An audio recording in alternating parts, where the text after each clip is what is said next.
Leni says a VP must be ready as Rody waxes revolutionary. Should President Duterte declare a revolutionary government, he would be relinquishing the presidency, which, Vice President Leni Robredo said, she was ready to take over.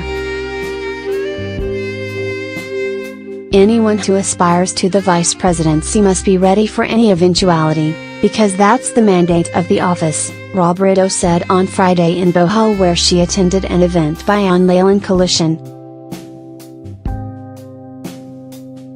Robredo was reacting to Duterte's threat that he would declare a revolutionary government and jail his critics after Senate Minority Leader Franklin Drilon advised him to be careful in reviewing major government contracts to ensure there were no onerous provisions detrimental to the country. "I have enough problems with criminality, drugs, rebellion and all.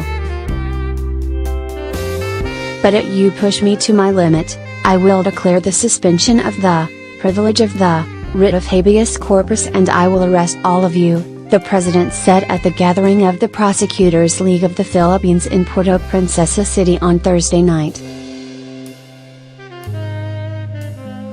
Warning to critics. "You will be lumped together with the rebels, the criminals and the drug addicts. You give me a hard time?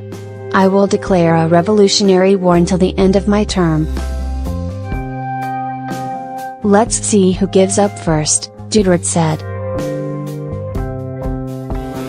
The president later told reporters that the threat was only meant to warn critics that you do not push me to the extreme because it would be dangerous for everybody.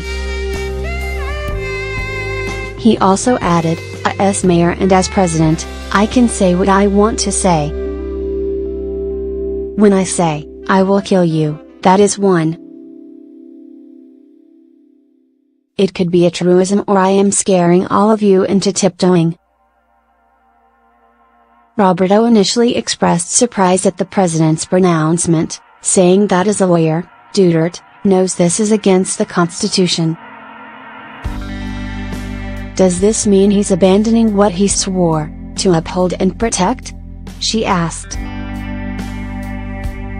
Opposition senatorial candidate and Robredo election lawyer Ramy McClintock said that Duterte would be divesting himself of the presidency should he declare a revolutionary government. Such act will pave the way for Vice President Leni Robredo to take over the vacated position and assume the functions and the office of the president, McClintock said in a statement.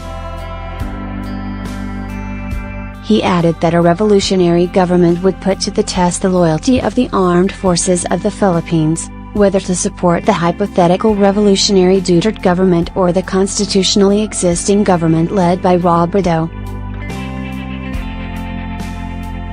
Drilon's advice referred to a directive that Duterte issued during Monday's cabinet meeting, after the president discovered an onerous provision in its contract with Manila that prevents the government from interfering in the terms of the deal.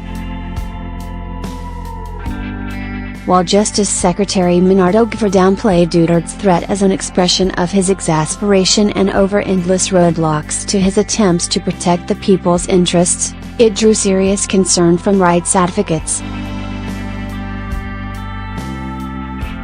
Short temper not an excuse.